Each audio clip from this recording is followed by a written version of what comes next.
good start. I hope you guys are having the success that you're looking for. If you're not, a little bit of something that we do today is going to, help you some sort of breakthrough, maybe experience a little shift in the way you've been doing things, or, at least give you a chance to share some of your situation, get off your chest. Right? Because sometimes all you need to do is just know that there's some other people out there that are experiencing the exact same thing as you, that are having the exact same challenges as you, that are, fighting the same battles that you're fighting. And so sometimes these Wednesdays, I know they're just, they just recharge my battery, get me ready to go for the rest of the week. It's perfect for the middle of the day. I mean, the middle of the week. So as you know, before I get started, let me do a couple of things. Let me change my name. So as you guys know, I'm not actually Justin Chamness. He is a good friend and mentor, and he makes all this all possible, but my name is Victor Walker. All righty. So what we do on Wednesdays, folks, if you haven't been here before, and all you guys look like you've been here before, is we do some role play, but it often devolves into just having conversations about what's going on in our businesses, what challenges we're dealing with, and give us a chance to discuss some things, and also to share each other our experiences and how we overcame some of the challenges, so we can help help the whole everybody involved in it. All right. So let me invite some guests. Thank you guys so much for joining me. I got Chuck, I got Yiming Yang, I got Jason Richter, Moises is here, Addie, EDLA, Jason, Jeff E, Larry, LaShawn is in the house, Rick is here, Wei Lin is here, Chuck is here. If I missed anybody, I apologize. Again, thank you guys for joining me today.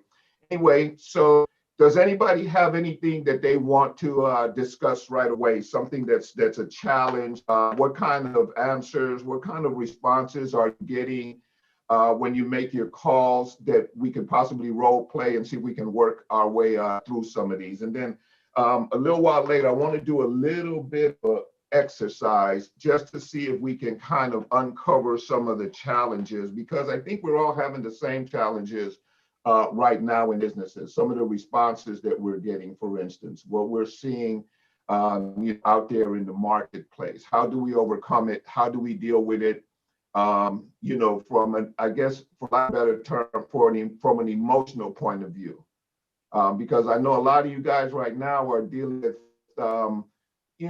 you're not getting the kind of business that you want to get. You're not seeing the kind of results you want to see. You have a market that's working against you. You're hearing a lot of the same things on the phone. How do we overcome that? How do we, pass this whole thing? What do we focus on? What is our target? How do we get by it? That's a conversation. If you guys have any input in that, what are you doing? How are you staying afloat emotionally? How are you staying afloat in your business? Reviewing things. Jason, you want to start us off? Jason Richter, right? Yes, Jason Richter. Yeah. Sure. I just my thing is, and I get caught up in the minutia and a little bit of paralysis of analysis, so I get off course. And you said the word focus, and that's really the biggest thing that I'm working on. I'm trying to pick my lane, so to speak. I want to focus on the lease options, and but I really having a hard time in my local market, and I'm trying to do a little bit of virtual driving for dollars. I go on PropStream and try to, I'm working on an area down in Florida virtually. Okay. So I'm just, that's my biggest thing, is just focus. I find myself, trying to go in too many different directions at times. And so personally, that's my biggest thing I need to work on. Okay. what challenges are you seeing when you're making calls to homeowners right now during this market for lease options? Well, I really haven't talked to anybody in a few several days, but biggest thing is Okay, just, so I didn't mean to put you on blast. So, oh, that's okay. That's okay. okay. Yeah, just my feeling sometimes is just getting out of the like you said, the abundance mindset. I feel like everywhere Yeah. I go, there's I buy houses signs on every corner. I feel like there's I feel like there's so many people in this business that I feel like that's the biggest uphill battle. Again, for me, I'm speaking on a personal level. Oh no, you're not wrong, because right now, because of the pandemic, a lot of people were looking for ways to get involved in. I'll come to you next, Chuck. A lot of people are looking for ways involved in home-based type businesses, right? And so a lot of the gurus were out there touting how, you can work a few hours a week and make a ton of money. And so it kind of lured a lot of people to this. Now, there's two sides to it. It comes from the guys that are really, really good and have really big budgets.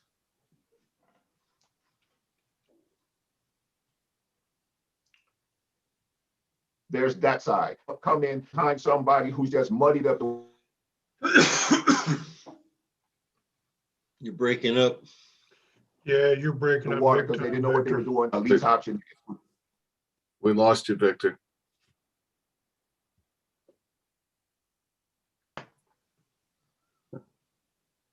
I think we lost you, buddy. Can you hear me now? Yep. I Yep. got you. Okay, I'm back. All right. Yeah, I actually have. I went off on Spectrum last night, like really bad. They're on their way out here today to fix my internet. I pay top of the internet, and I'm getting like dial-up service. So it's not good. Anyway, so you have the rookies. A lot of people out there right now who they just really just don't know what they're doing, and they're actually more of a problem than what we perceive to be competition. All the guys with the big budgets and the money and all of that. Those guys know what they're doing, so they're not going to mess up your opportunity. The one really kind of, from what I've seen, mess it up are when these come in and they don't know what they're doing, and they screw people over, and they cheat people out of opportunity and out of their money and stuff. And you guys, whatever you do, just don't be that guy. We operate with integrity. We keep everything above board. We do full disclosure. And we commit to helping people. That's what we do. We help people, right? And Amen. in helping people, can you hear me? Yeah.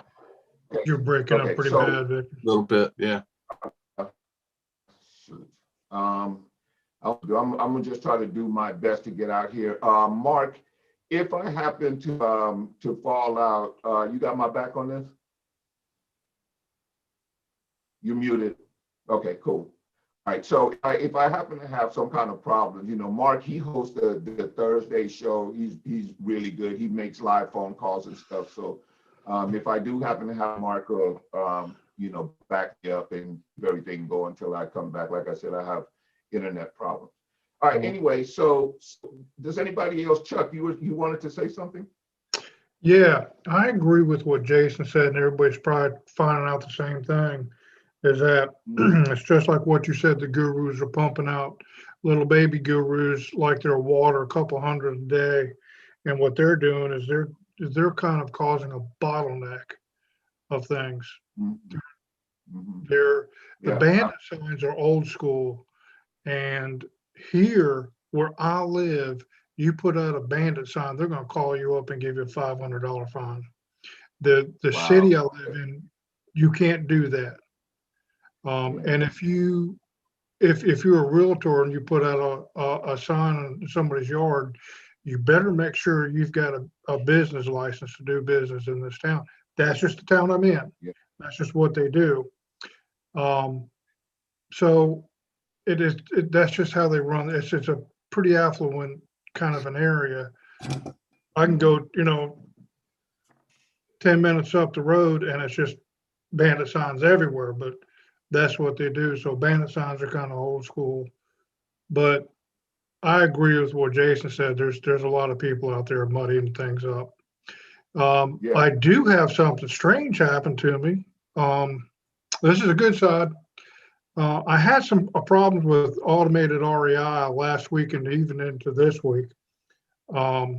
I couldn't get a scrape done on Zillow. It kept looking like my numbers were small because I was doing just 3 or 4 different counties.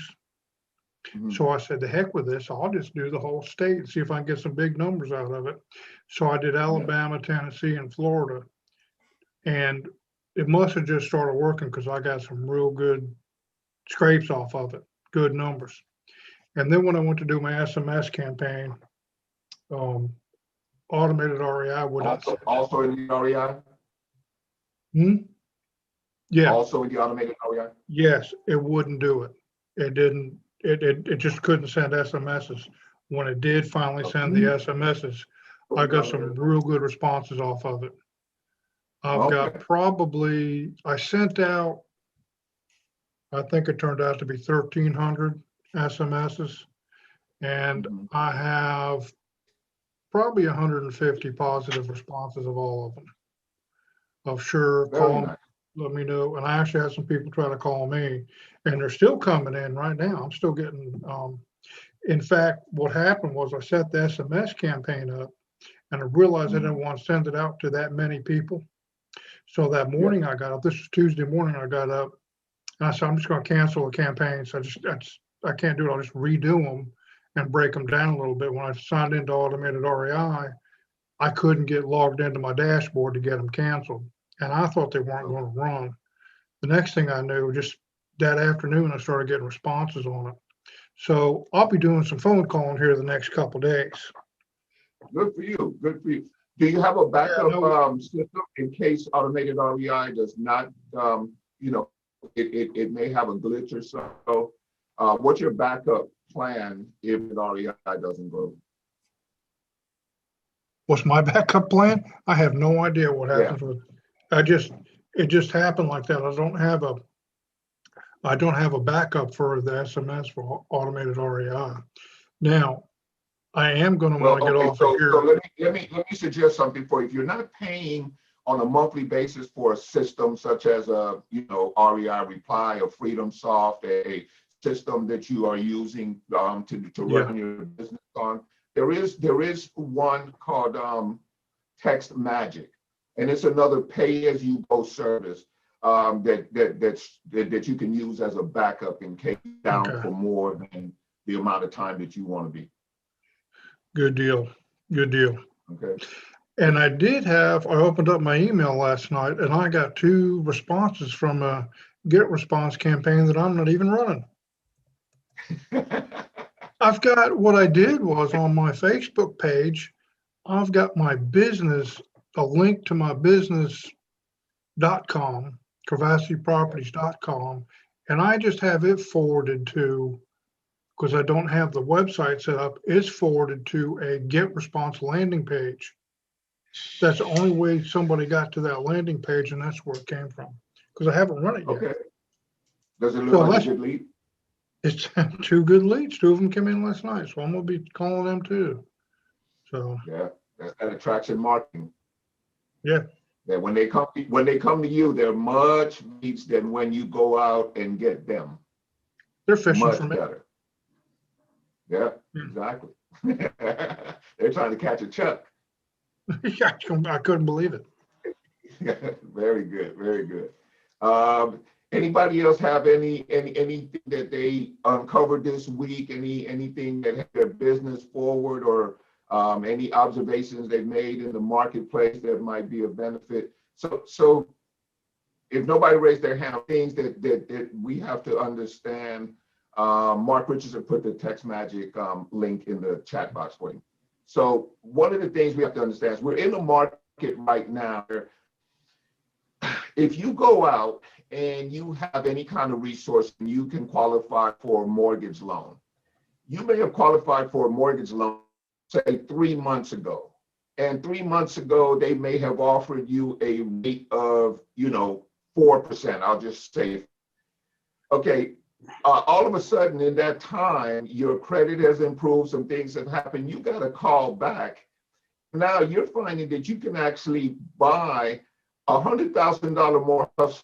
Your rate has now gone down to 2.5%. Or something like that. So what you're seeing in the marketplace are people who all of a sudden have all of this capacity. We're Americans. What do we base our buying on? Payment, right? We're a pay society. So when somebody can afford more payment, guess what they do? If they want to live in the neighborhood, they'll just go bid it up because the payment still works for them. So when we're doing the especially the lease option deal, sometimes right now it's becoming a follow-up system. And what I mean by that is you've got to wait until they realize that they're not getting they think they're going to get for that house. So if you're talking to people and there's any kind of motivation at all, you have to do a follow-up. Like you have to do a follow-up, either a campaign, a phone call, a text, a email, something to get back with them within a week, 2 weeks, a month. You want to just wait for them. Most of your deals are probably going to come down the road. I'm finding, even for me, it's harder and harder and harder to get that closed because of that conversation. But you have the details. You're looking at the house. You know good and well that that house is not going to sell like the fully remodeled house that they're comparing themselves against. We all know this. So you just have to just, wait them out, be their friend, be their guy, support them in what they're trying to do, and let them know that you are their best when it comes down to, selling their home. Because it will happen, and it'll start happening and more. So stay in the market and stay with your follow-up campaigns. Those are probably the biggest thing you can be working on right now. Really solid follow-up campaigns, right? Attraction marketing and follow-up campaign, probably the magic formula right now for surviving this market, right? So you're unless you're already established, or another way to survive this market is do a bunch of co-wholesaling. Find other people deals, do some matching up with some people. Pull yourself out of $5,000, $2,500, dollar dip out of the scenario. You might have a buyer in an area that somebody else is looking for. Help you find a buyer. Let's co-wholesale this. It doesn't matter. You just want to, give me your price. Give me the details of the deal with your price already figured in. I can just add to the top of it. I'm involved in one group. And this deal was just closed, which was really interesting to me, and it kind of, brought everything home. The deal was closed with 6 co-wholesalers in line. It was a 6-person daisy wholesale deal, but that's not the interesting part. The interesting part is that the final sale was made to someone who the original direct seller wholesaler knew. Wow. Right? But the bottom line is it doesn't matter. It doesn't matter. Somebody bought, everybody got paid, and everybody just kept it moving. So, look for the opportunities. Find out if somebody's in your area and they're selling the deal, look, I'll move the deal. It doesn't cost you anything. If it doesn't, the chain will just break a little bit before you. That's it.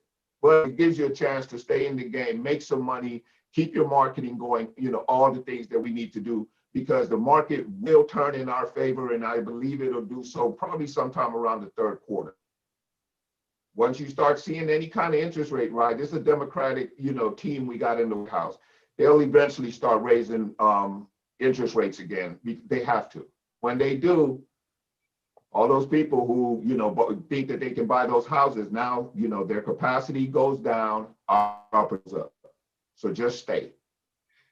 Anyway, anybody else have anything? Yes, sir. I got a question for you, Victor. So what are you doing right now for your attraction marketing stuff? Like, how are you, like what systems are you using, or what do you have in place for that? I have my websites up. And one of the reasons why I was telling you about this REI Reply is because it gave me the opportunity. I'm actually calling websites for pretty much every state. They're just up there in every state. Then I have target markets that I go into and I do cold calling, I do scraping, and I pull lists for the markets that I do. So that I'm really focusing on right now are pre-foreclosures and high equity properties.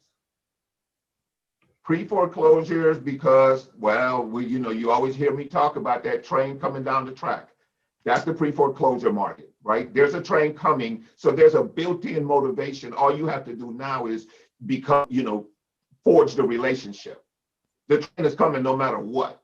It's just whether or not they're going to allow you to help, right? And then the high equity people that I'm going after, a lot of them, they don't want to just pay a whole bunch of tax, much more receptive to, doing things like seller carryback and subject to, and things like that. So those are the two main lists that I'm working and going after right now. And started doing some other stuff. Let me see if I can move my camera a little bit. I'll show you guys a little bit of. I'm actually getting ready to. Let me see if you guys can see. Can you guys see it? No, it's still showing the background. I'm gonna turn off my background. But anyway, I just started building my studio. So I'm going to really start focusing on YouTube. YouTube seems to be real strong in bringing people in. It's a great search engine, and combined with YouTube and Facebook paid ads, I'm finding that anything on Facebook, if it's not paid for, they'll just throw a wrench in your game, right? If you don't pay for it, like all the marketplace and stuff. How many people are in marketplace jail or just got out, right? Right, a ton. If you're using marketplace, you spent some time in Facebook, jail. So I'm trying to get away from all the things that I can't control. I'm looking at Google AdWords campaigns, things like that where I put out value and look to have that value attract. So now I have a list of different topics that I am going to, just make a quick video on. Okay. And, just put it out there. To answer your question, Mark? Yeah. I'm What slow to the take on the attraction marketing, but I know that's the way that's the way to, long term, it's definitely the way to go for sure. So yeah. If you're going to do attraction marketing, there's this guy on YouTube, and I think you'll really relate to him. His name is Bo from the Fifth. I think it's Bo from the Fifth, whatever, something like that. BEAU, Bo from the Fifth. Look that up, and you'll see this guy. And when you see him and you see your back, you're gonna be like, oh wow. And he doesn't do anything special, and he has like followers like crazy. Yeah, and he reminds me. He wears a hat. He has the facial hair. He sits in a storage room, and he just talks about events of going on. Just like Claude. Just sits in his office, doesn't do a whole bunch of background stuff, doesn't do anything. Oh, there you go. So,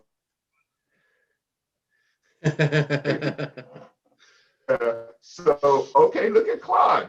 Claude is enjoying some festivities early morning. Hey, Claude, how you doing, man? I think Frank Sinatra said, I feel sorry for people who don't drink because that's the that's the best they're going to feel all day when they wake up. I love what you just said. I do all my marketing through YouTube. I do these short little quickie videos, nothing fancy. I get an idea, I write it down, I share it with people, I make it very non-commercial, and I get leads. I get really good quality leads through that consistent type of marketing. Gary Vaynerchuk has been talking about this for years. Yeah. Gary Vaynerchuk, I'm a follower of his as well. I'm even on his text message campaign, and not so much that I necessarily am a follower, but I have to admire what he does in order to just continuously draw traffic. And he lives well, and he lives life on his own terms. And I think that's the attraction for me is, just like like you, Claude, you live life on your own terms.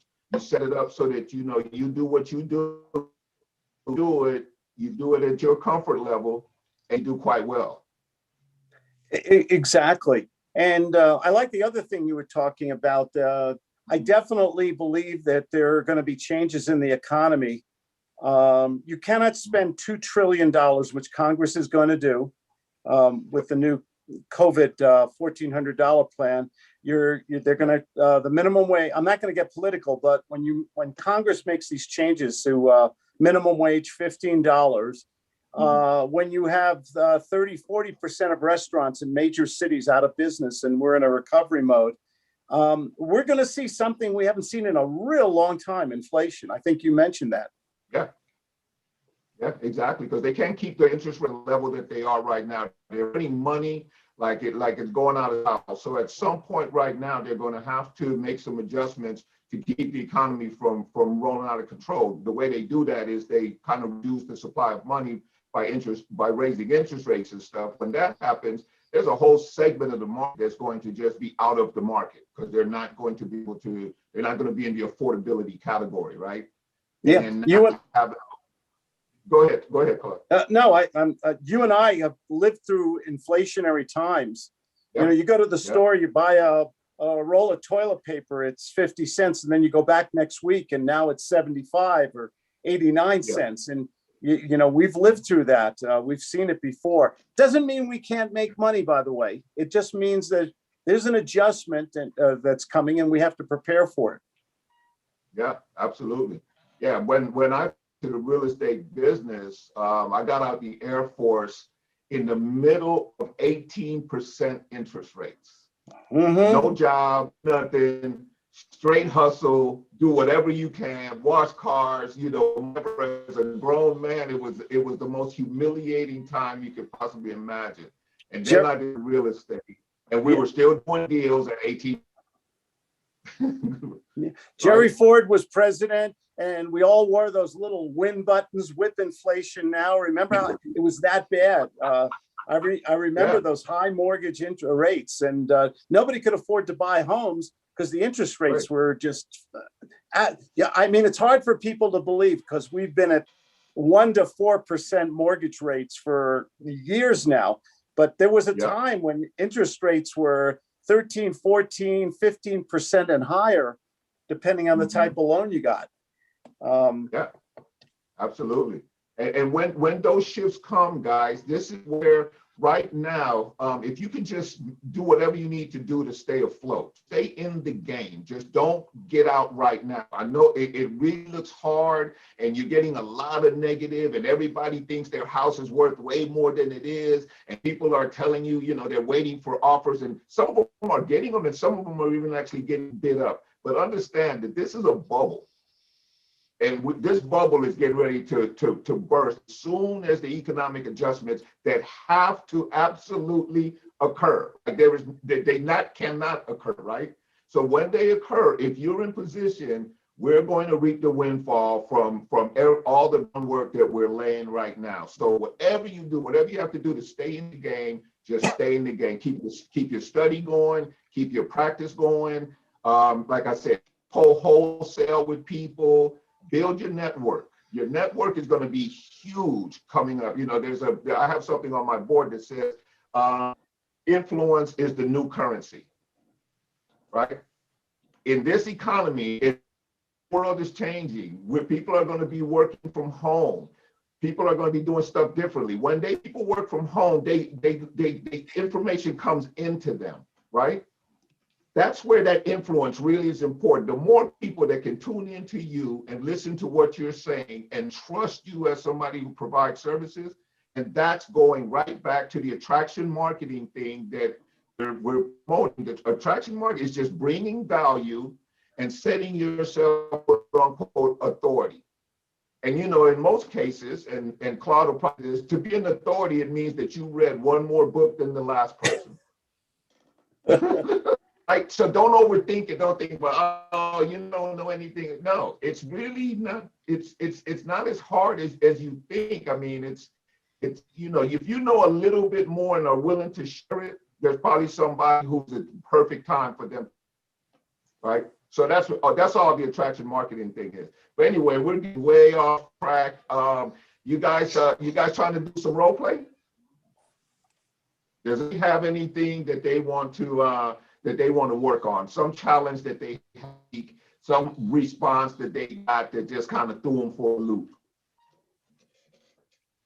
Is that you, Alan?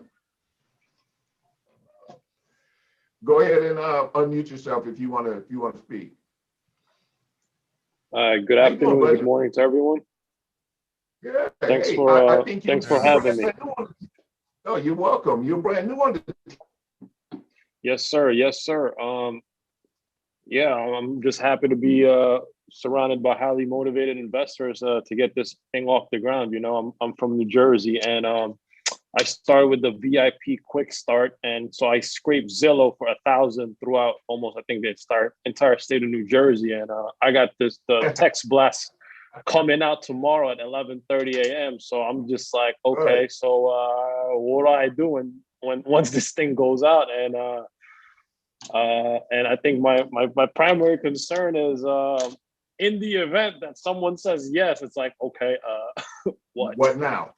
Yeah. Right. That's almost the worst thing that can. Yeah, right now, you're in the safe zone. When they say yes, it's like all of a sudden you got to go to work. Right. I'm gonna put something up on the screen. This gentleman who you see on the screen, Claude Diamond, he developed a process that we use for talking to people and it's called the Guts Method. We teach it here.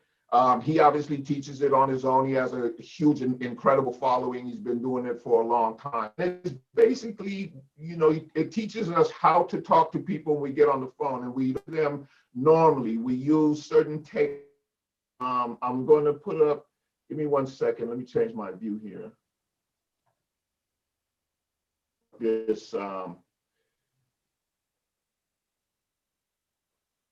and share with you guys.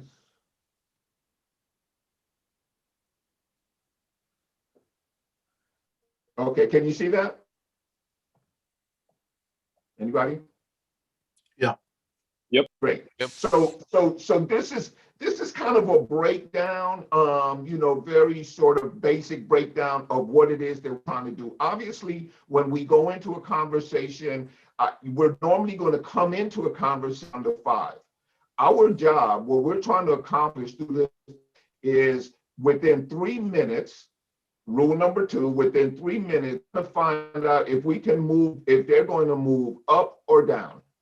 If they're going to move down from 5 when they phone, then we probably want to get off, not probably, we want to get off that phone within 3 minutes. Why? Because one of the rules that we have is the salesman, or, you know, you come first, not them.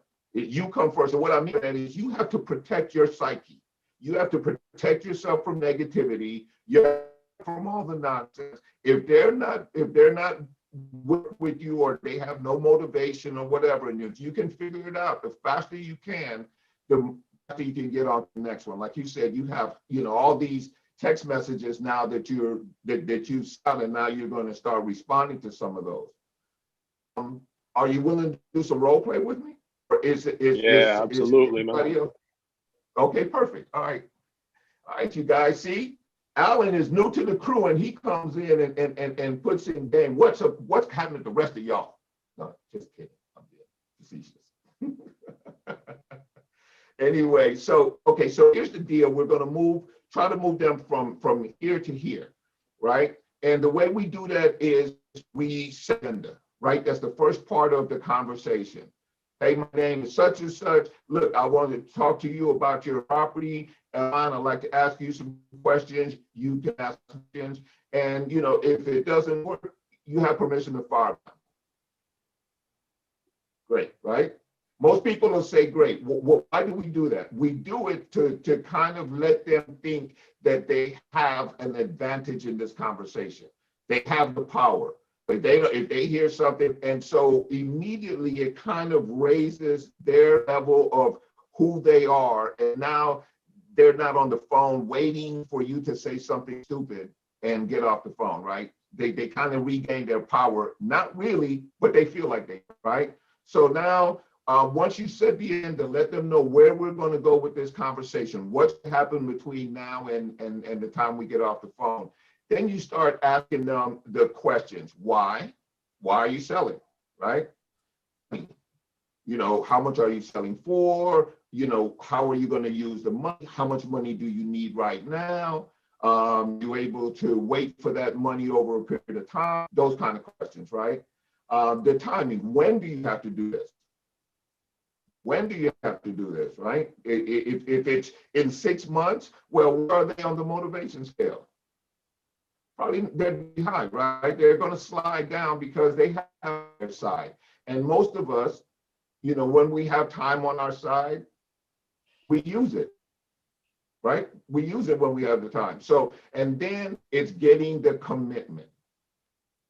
And then we do the closing, which is we recap, we solve, and we satisfy, right? We solve whatever problem, you know, paint the picture of how this is going to help them, you know, ask the closing questions, make sure everything is like it's like you said would be, and then confirm your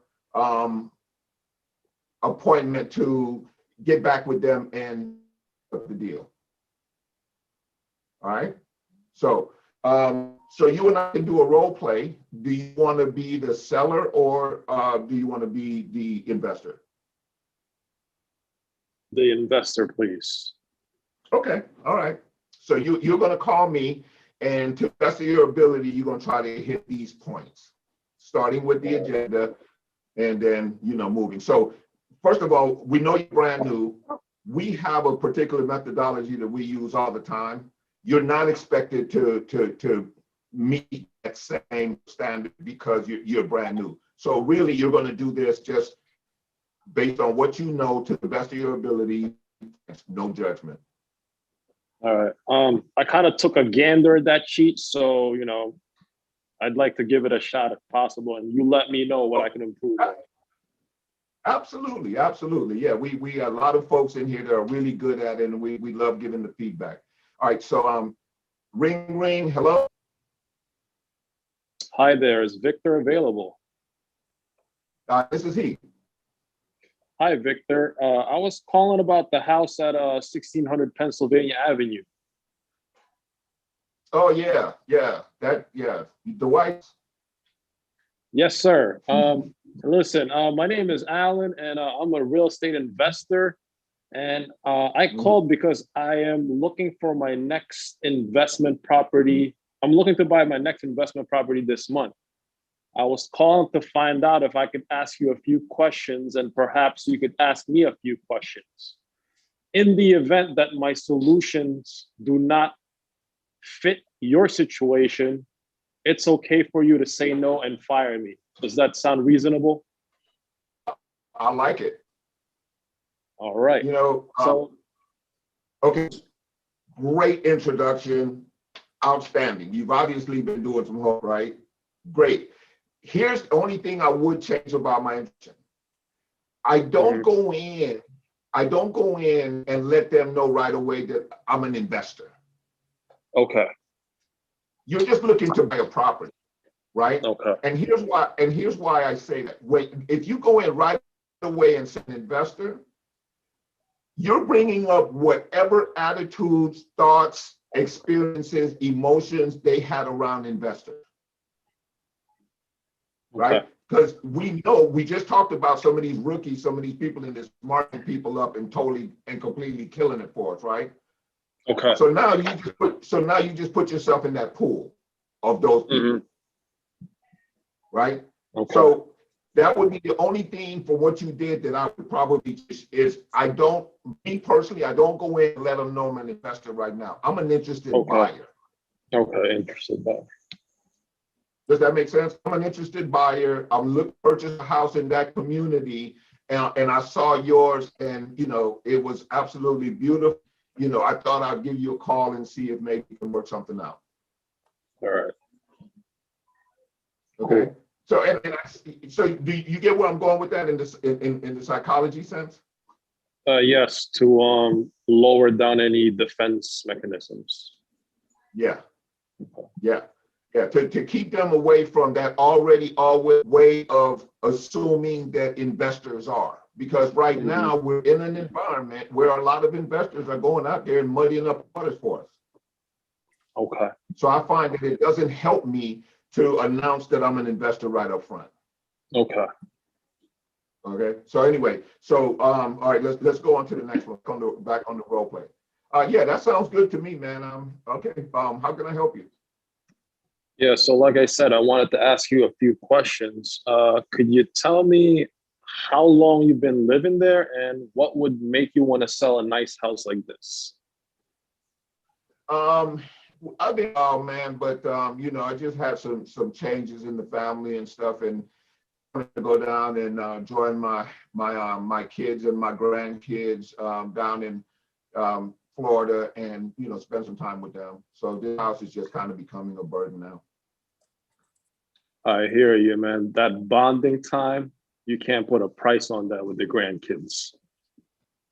Yeah, man, I miss my grandkids. I like to send them home. Yeah. So how soon would you like to be near to your grandkids? Well, the sooner the better, but it has to make sense. I'm not giving away my house. It's not like that kind of emergency for me. I don't want to have to live the rest of my life thinking that I, gave away my house. I hear you. So, what are you looking to get for the house? I'm asking $250. Okay. And what would you say it's worth? Probably right around that, 10,000. Oh, come again? You broke up? Probably right around that, give or take 10,000. Okay.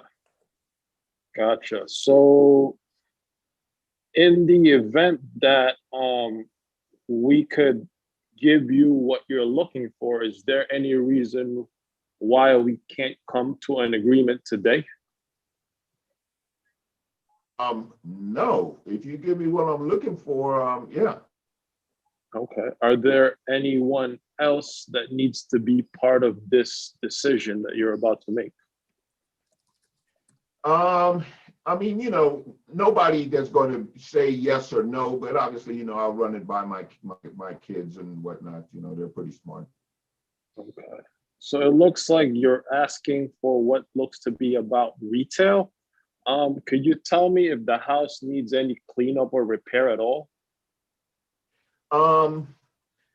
It could probably use a few things. I had the roof done about 5 years ago, so that's in good shape. Just replace the water heaters, that's in good shape. But we've been here a while. It could stand just a few things, just to kind of bring it modern, but it works. And everything is in good repair. So, it all depends on, your taste, I guess. Okay. May I ask how you came up with that number? Have you had a recent appraisal done? No. I just, that just kind of seems to, when I look at all these real estate things they leave on my door and call and all that stuff, that just seems to be about the, the right price. I saw some other houses that I heard, sold for that. Okay. Well, if we could pay your closing costs and you wouldn't have to pay any commissions, what do you think would be the best you can do? No commissions? Yes, sir. And no closing Oh. costs. No closing costs. Well, I mean, you know, I could probably at least drop it down, you know, because I'll probably be paying about, you know, 8 to 10,000, and you know, depending on how fast you can do it, I could probably go down, you know, 15,000 or so, you know, make it 235 for you. 235. Okay. I think we could make Yeah. that happen. The Yeah. question is, when you say how fast, we could go rapid, but how fast can you get on the ball with us?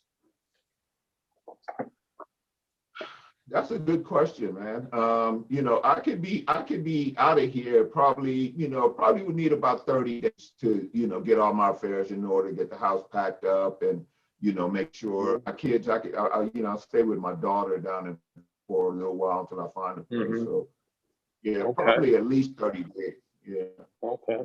So it seems like, you know, you're in your later years and you're pretty much retired now. Do you imagine yourself doing all the I'm only moving and 24. hauling? Come again? I'm only 24. Only 24. Oh, I'm sorry. I'm sorry. I thought you said you had I'm kidding. grandkids. I'm messing with you. Don't be calling me an old man. I'm messing with you. I'm messing with you. No, I got grandkids. So I'm Yes, sorry, sir. I interrupted you. What was your question? I said, do you imagine yourself doing the moving yourself, or do you have somebody helping you out?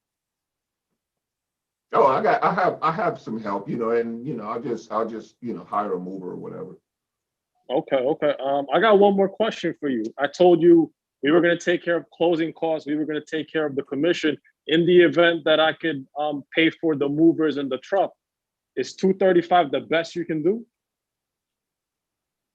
You gonna pay for the movers and I want it to be simple, Well- speedy, and convenient for you, Victor. nobody's made that offer before. I'll be honest with you. Nobody's ever come up with that like, wow, okay. All right, well, man, I can, you know, if you can make all that happen and make my life that easier, you know, I could probably do 1,000, you know, right off the top. Okay. Sounds good, Victor. Hey, listen, Yeah. I like where you're going. Give me the best email address that I could reach you, and you know, I'm gonna pop a contract over there, and you let me know how you feel about that. Does that sound okay? Sounds good. Yeah, give me something I can look at. It's victor4re@gmail.com. Excellent. I appreciate your time, Victor. I hope to talk to you soon. Have a nice day. Thank you, Alan. I appreciate it. All right, give Alan a hand. It is go, my friend. That was good. Wipe the brow. Wipe the brow. Hey, you guys. Does anybody? Let's get some feedback, you guys. Let's give Alan some feedback. What did you guys think? You know, what would you have done different? Okay. Hi, this is Ade. Hey, how are you? Hey, hi. So 2 things that I've experienced, and really I've experienced this, and I just hang up because I feel they're not motivated, but I don't know if I'm doing it wrong. So when you say, why are you selling? I know a woman that said, you know, it's none of your business. And then when you ask questions like, how long have you been living there? And they're like, man, you know, it's none of your business, you know? So when they say that, you know, I just feel like, okay, this person is obviously not motivated. So is there another way to, like, you know, turn the conversation around to keep it going, or just cut it up? Okay, so let me table that for right now in terms of that response. And I will definitely get back to that. But if you could just hold off for a second, I want to everybody, you know, share, you know, what they got out of the role play with Alan, and you know, if there's any feedback that they can, you know, that they can offer. Jimmy, did you hear the role play? No, I actually haven't. My phone actually got cut off. Okay, all right, yeah, I thought it was I great. did. Yeah, it was awesome. okay. Yeah. Okay, so any feedback, anything you guys would have done, if you would have done different, you think that he could have plugged in there to improve what occurred? I had a question. Hey, Carl. Hey, what was Alan? That's his name? That's your name, Alan? The new guy? Alan. Yes, Yeah. sir. What would was you talking thinking about wholesaling that? That's what you was trying to do with this role play? That's what you was trying to do? Wholesale?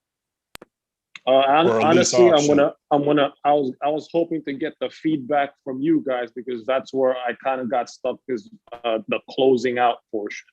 Mm-hmm. Okay. Yeah. Yeah, because what he said 250 and you got it down to what, 234? 230.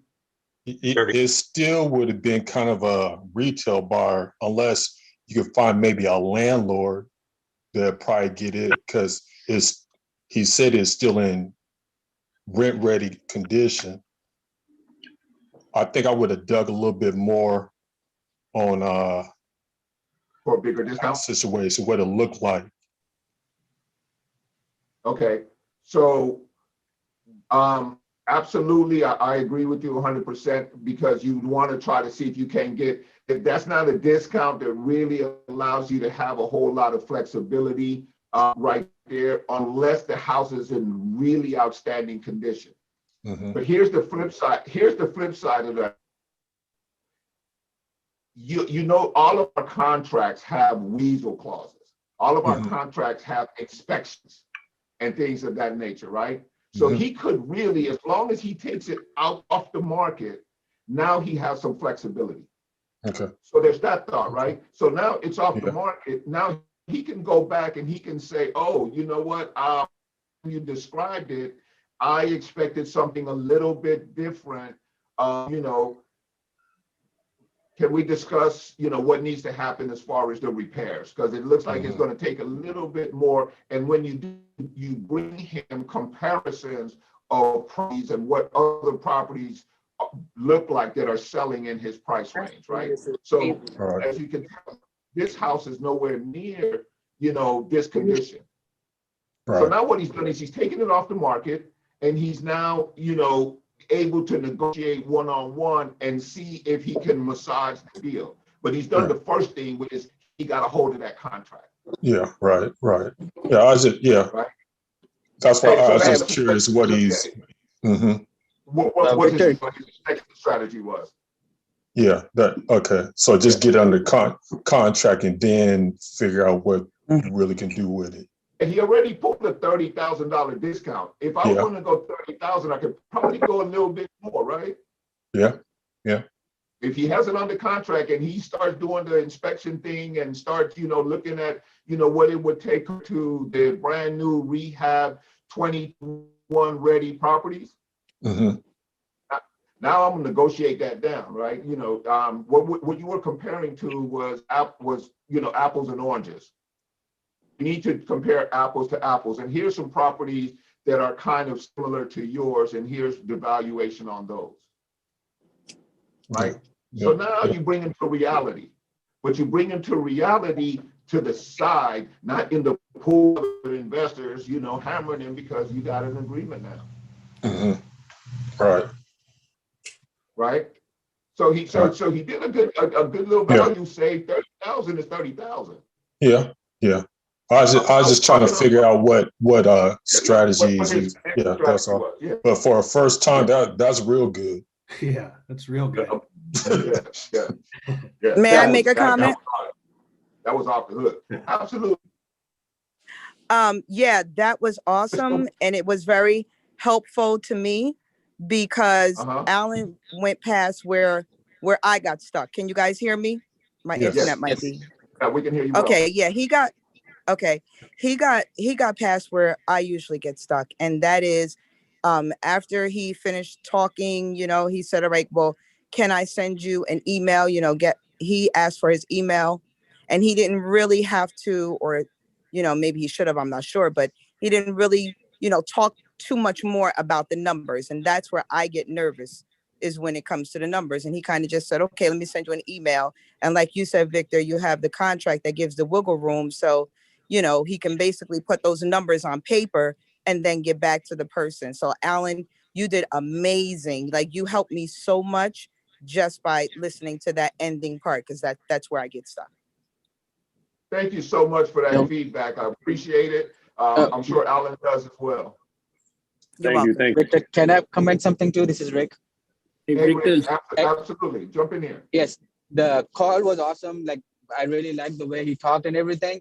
But the question is for you is, in the end that he asked for the email, he didn't talk anything about, because the way it was going, it was more of a lease option or a sub-2 deal, because it's not a wholesale deal because of the numbers. So what my question is, he didn't even mention anything about it. He should mention it, or in the future, should we mention anything about how we are structuring the deal, or just send them the agreement? What is your take on that? I think that's kind of a case by case. Okay. There's some people that you're going to talk to who you're almost going to have to structure it. They're going to have to kind of know what you're working with, right? But for the most part, they don't need to know it right up front. You know, I tend to use somewhat Alan's strategy, where is my main goal is to get it out of the marketplace as quickly as I can and get it into my hands. Once I get it into my hands, I am, you know, from where I come from, I'm trying to make the best deal, create a situation for everybody involved in it, right? So I may have to start and represent this scenario with some realities in place, right? Some pictures of some properties that are, you know, of the condition that he, you know, his property really is, right? Or and things like that. So what he, you know, and I would suggest you guys do this. You know, the first thing you want to do is get it out of the pool. Get it out of the pool.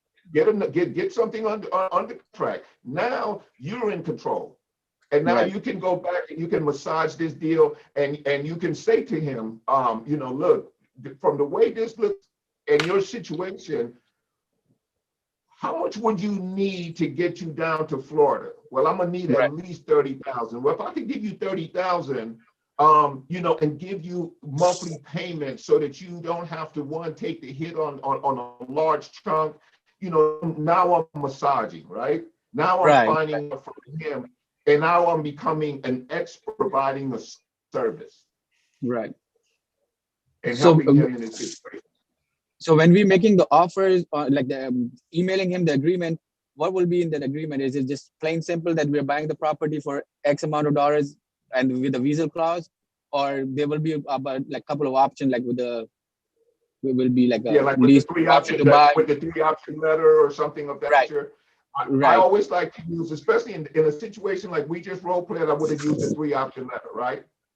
I would have let them see that there was a few ways to get out of this deal. You talk about, you know, each one of them having their own individual benefits. Which one of these sounds best for you, Mr. Smith? Okay, makes sense. Because I don't want, when we send the email, I don't want them to be surprised. Oh, we were talking about our cash deal and now you're offering me with the, you know, payment. Right. Yeah. You can massage that, you know, any way you want to. And if you want to lead in, if you feel, and that's a good thought that you have right there, right? Because if you felt like you took him the road, don't take him down another road. You're absolutely right. Like if I don't open up the conversation about some options, like if I'll introduce it, like I'm going to send you something that's going to have a few options on there, right? And then we're going to get back together and we're going to see what is the absolute best solution for you and your situation that's going to serve you best. Right. Yeah. Right? Because otherwise it might backfire. What's that? I say it might backfire otherwise, because he's thinking of all cash, because he didn't mention anything about options or anything. Like he will have a couple of different offers and ways to, you know. That's where I was going. So that makes sense. Yes. With his situation, I'm with a cash offer or something that's right in line. if you notice on that little printout I was showing you, at the end, you're going to recap and you're going to close and you're going to make sure that whatever you put in that document is the conversation that you had. In the case here, you're right, Rick. I would probably go with exactly the conversation that we had so as not to create confusion in his mind. But I'm going to, Right. but myself mentally, I am going to be looking at a number of things. And I may actually back on the phone with him and say, look, while we're, you know, away, I thought of a couple of other things and I'd like to run them by you. Doesn't make sense to you, you know, that's fine. You can just tell me to get lost, but it doesn't change our original agreement. Is that something we could talk about? Maybe not. Okay, Hey, You see Victor. what I'm saying? perfect. Okay. Hey, Victor. So, yes, sir. How you doing? It's Jimmy. Hey, Jimmy. Do you deal in Alabama? Yes, a lot. All right, I got a seller that want to do a subject to in Alabama. I don't know anything about Alabama. Okay. All right. How can we do this? She just texted me and say, can I send over the paperwork? Okay. And okay, so I would need to know some more numbers. So why don't I give you my information here in the chat, and then you and probably talk about it after the call. Because I have Addie who had something he was referring to, and Jason. You have your hand up, Jason? Yeah. Can you hear me okay? Addie? I can hear you good. Okay. Hey, so what question for Alan? How you doing, Alan? Hey, How you doing? good, thanks. Hey, so I just wanted to, did you, and that was a great job, by the way. I'm in awe for first time. Yeah. But I was gonna ask you, do you have some kind of, while you were doing that, did you have any kind of guide in front of you that you were looking at, not reading, but were you looking at something that kind of helped you stay on track? I had watched the part one of the Mastering the Phone Call with Justin Chambliss, so I took a screenshot of whatever that was. But yeah, like I said, man, I'm here to practice to get to the championship. Yeah, that's awesome. But I was just gonna say what I run into is we don't like to use scripts, obviously, but I do find myself getting off track sometimes, and it's nice to have some kind of guide in front of me to just to stay on track when I'm talking to whomever. And I'm wondering if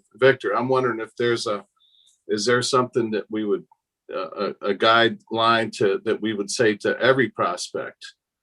Just a few things that you would say to every prospect, no matter what. I know every deal is going to be different. The direction you take is going to change, but is there a guideline to keep you on track for no matter who you're speaking to?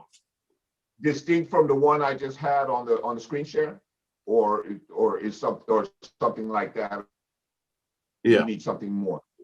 No, I just need to stick with that. I need to have that in front of me as well, because that's what I do. And again, it's me. I get off track if I don't have something in front of me to keep me in line. Hey, Jason. Okay, so what? Yes.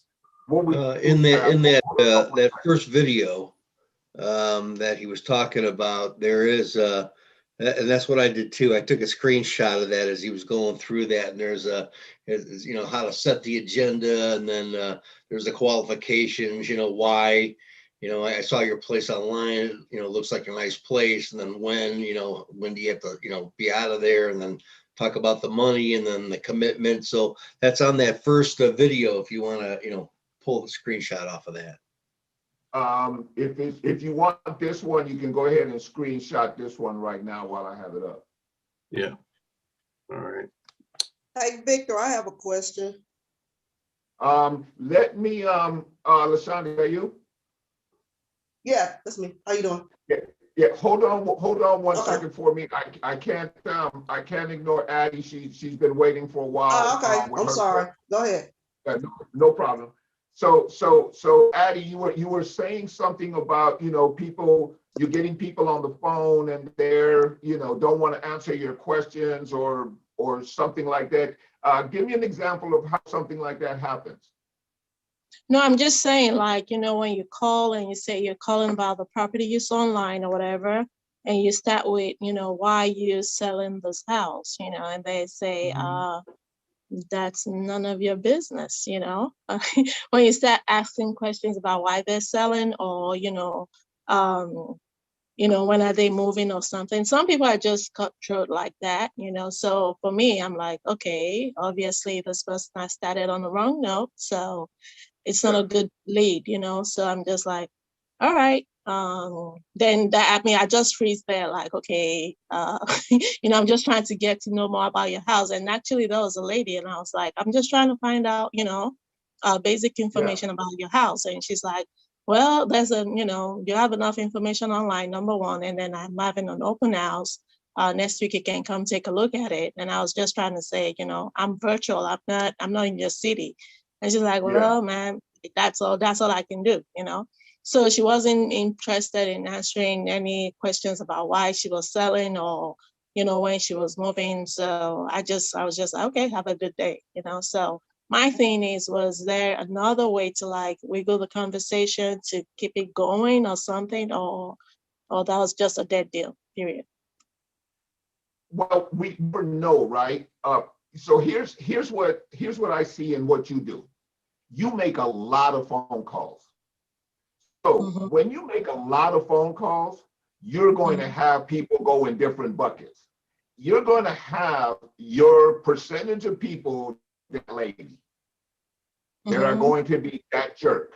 It's like the first thing you think is, why did you put your stuff out there if you didn't want to talk to anybody about it, right? So have to think about where they are. Maybe, maybe they just got some bad news, pissed off at their spouse. Maybe, their kid just, spilled some red juice, some white carpet. Like, we never know these things, right? So one of the techniques that I use is say, what I do is I try to help people out of particular situations. And I need a little bit of information to do that. But perhaps this is not the time. Is there some way that I could help you move this faster, or are you comfortable with everything just the way it is? And maybe I'll just follow up with you in a couple of weeks to see how it panned out. Right? But you just have to meet them where they are. But when you make the number of calls you make, that's just the percentages. You're going to run across those people who are just, and all you do is, thanks, maybe do a follow-up. You can, if you have any way to do a follow-up. And if not, you don't, because understand that if they're jerky right up off from jump, you're going to probably have to deal with that throughout the entire transaction process. Okay, all right. So I understand what you're saying. Yeah. Huh? No, yeah. Do you really want to do that? That's. Yeah. So then they're the ones that you get along in the conversation, and I know we've done some fun practice, you and I. You get down the line and you let them know you're a real estate investor. You're already warming up to them and all that stuff, and they'll be like, I get a lot of calls from all these, real estate investors or whatever. What are you bringing to the table? What are you doing that is different from what everybody's doing? Yeah. So sometimes. And one thing I've noticed too, Addie, is I think women have a steeper hill to climb. I think you guys get. Yeah, because when I hear the stories about the responses that some of the ladies get on the phone, I think some degree, there's a certain lack of respect or something that you have got to overcome, right? Like you've got to come off, professional, you've got to build relationship. And, quite frankly, I think your job sometimes can be a little bit harder because of perception, right? And because of built-in prejudices and issues with certain things. So I don't know if you're going to be, the only formula I know for overcoming it is more calls so that you get more of the people that you're looking for. But with that, you're also going to get more jerks. So you're going to always be having pools of people, and some of them are just not going to be a deal. Yeah. I agree, because I'll be going through the same thing. Yeah, yeah. LaShonda, you deal with it too, right? And I'm sure Crystal does. You know, everybody. Oh, yeah. With females, I hear it all the time, and I don't know, maybe it's guys, maybe we're a little jerky or something. So, you know, don't do that when a female calls. That's why I'm gonna hire you to make my calls. Help me make my calls. There you go. There you go. Well, for me, it's like what you said, Victor. If I get on the phone with them, I call them assholes. Let's just be real. Yeah. If they come off in the beginning as an asshole, I'll just, sometimes it just depends on how big of an asshole they are. I'll say, well, hey, I plan to give you a large amount of money in a small period of time. So are you wanting to sell this property or maybe not? You know, Right. I kind of try to break it that way. And then if they still just want to be an asshole, I just say, well, hey, have a good day and good luck. Good luck with selling your house. I mean, because I'm not going to sit here and let you just beat me up. No. You know, I'm trying to help you. So I'm not going to sit here and just let you beat me up. Like Claude always says, the salesman comes first. You have to take care of yourself first. But there's also that realization that the wider you spread your net, the more junk is going to jump into it, right? You're just going to deal with it. You're just going to deal with it, and you're going to be like, okay, yeah, no, I'm good with you. I've hung up on people. You know what I'm saying? You start going and you know, you start thinking that you're going to control my mood and my day and my, you know, work and you know, my business. No, you don't have that power. Bye. And you have to protect that's right. your fort, right? You have to protect your fort. Like, you know what? It's a wrap. It's a wrap.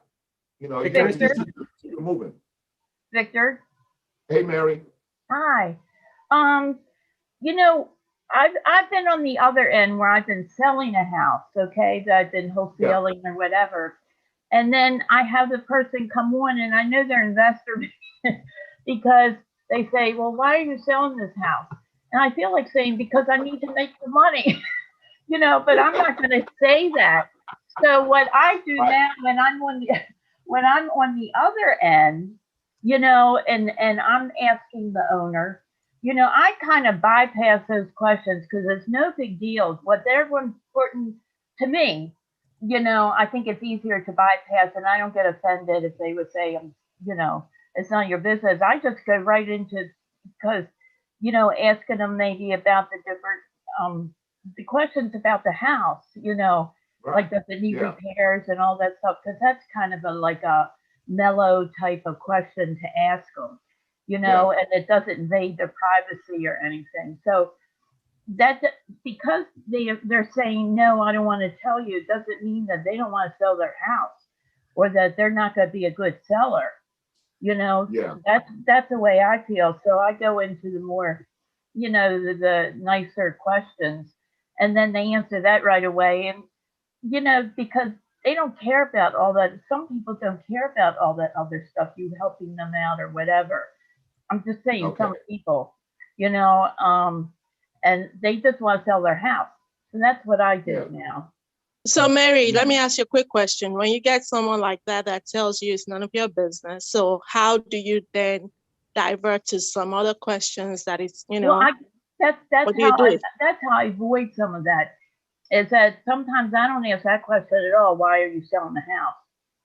Oh, okay. So Gotcha. I'll just go in and introduce myself and, you know, start to ask them questions about the house. You know, what does it, you know, how's the roof? You know, what repairs do you think it needs? That type of thing. You know, because then they don't put up that front, you know, that wall against you. You know, because they want to sell the house, and it's important if you're going to be the one to buy it. Yeah. Yeah, You can, and again, you know, a great point, Mary. Hold on just 1 second, Chuck. I'll let you in a second. Great point, Mary, because you know we always have to meet people wherever they are. So if we assume that they're, you know, they're being defensive, understand that it's kind of like a text message, right? I say that because text messages are interpreted based on the way you feel when you read it, not the way the person felt when they sent it, Right? So text messages are similar to that conversation, which is that you don't know what filter they're hearing what you're saying through. So sometimes it's just, that's where the empathy comes in. I think that's where what Mary's talking about, where, she kind of imagines on a deeper connection with this person just as a person, as opposed to, I want to buy your house. Am I on track with that, Mary? Yeah, that's right. Yeah. Yeah, and that's key. I think that's beautiful. Thank you very much, for sharing that, because it's the person that you ultimately want to get to, right? Numbers don't make sense until you actually get connection and you're their guy or their girl. Now you're in the driver's seat, right? Anyway, Chuck, what were you going to say? I think what Mary is getting at is you can ask other questions and end up getting the answer to, why are you selling your house? How long have you been there? You can ask, well, I just need to know a little bit more about your house. Does it need any repairs? How old is the roof on that thing? Is it a kid-friendly neighborhood? Oh yeah, we raised our kids here for 12 years, that sort of thing. What are the schools like? Things of that nature, and they'll start spilling their guts. Yeah. Because some people really do not like to be pressured into things, because I remember when I was looking for a house for myself 20 years ago, it was the house of the floor plan that we wanted in the neighborhood that we wanted. And when we called the lady, she said, here's the bottom line. I started asking some questions about who was there and, why selling it and all that sort of thing. She said, here's the thing. I'm not answering your questions until you come here and look at the house. Then I will answer your questions, and I will only answer these 3 or 4 questions, and that's it. If you want to buy the house, it's for sale for $172,000, and that's how much money we will take for it. Oh, cool. But my wife really wanted to go look at it. We never ended up buying the house because it turned out the whole thing was pink. But yeah, some people just don't want you in their business. So yeah, I think what Mary's got a good idea there. So that's the point I was making. The point being that you want to meet people wherever it is that they are. Like there is no canned answer. Like there is no something that I can, you should have said this or you should have said that. The only thing that I can say is listen. Mm-hmm.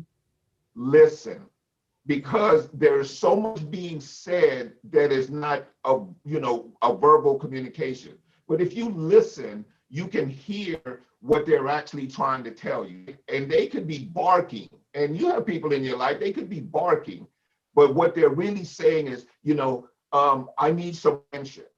You know what? I don't, you haven't treated me the way I want to be. There's other things being said in the background, right? That's what you're listening for.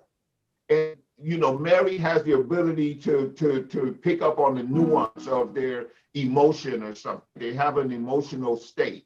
So maybe now she plugs into that because she gets that, oh, you know what? They sound like they're hurting inside. Women can do that probably a little bit better than us, but it's a skill that you develop if you have enough conversations. It will come. Trust me. You have enough conversations, you'll start getting it. Hey, Victor. Yeah. Victor, I just was going to say that when you look over the gut sales method, if you don't win them over writing the agenda and asking that permission to develop that trust, then you're not going to get far. And I just feel then we're that. going to dismiss them, right? Excuse me? Then we dismiss them with. Right, because remember in the gut sales method, it also says we're not going to win everybody. We're not out there to make a sale on everyone. And so in the first 3 minutes, you're going to determine if you're starting to build that trust in that relationship. And if you don't have that trust, then taking it to that other step without having that secure, you got to get that permission to be able to ask those questions. And sometimes it's the way you lay it out, and you're not going to win everyone. So that I wouldn't spend so much time in trying to then win them over. Yeah. I mean, again, I said this before. If there's $200,000 profit that I can see right now, I'm probably going to spend more time. Right. Oh, no, I'm not going to put up with you. You know, if I don't know that that's the deal, then I'm not putting up with you. But if I know for sure that you got this price, this house price way under market, and I see some potential, and I have a like that, you can get away with a little bit more. Right. Put up with a lot more for 200,000 than I would for 5,000. I'm just saying. Right. You know, keep it real. All right, guys. Anybody have any more questions or any more input? Once again, man, I appreciate all of you guys coming in. Really appreciate the role play. That was amazing. Alan, first time in, bro. You hit it out the park. Great presentation. Anytime you need any help or anything, in the groups together. So, you can just reach out. Everybody on here would be more than happy to assist any way they can. If you need help making phone calls, you want to do some role play, anything like that, just reach out. Folks will work with with Thanks that, so much, guys, man. it's so welcome. You're so welcome, Alan. Anybody have any last questions before we wrap up today? Yeah, Victor, I had a question. I just wanted to Yeah, ask, Sandra. like when we're when we have a VA Yeah. that's calling them, Yeah. are we teaching them the same method, or is it a little different? Because when they get on the phone, they're just trying to get the information or whatever and move on. So are we training them to communicate with them the way we are? Yeah.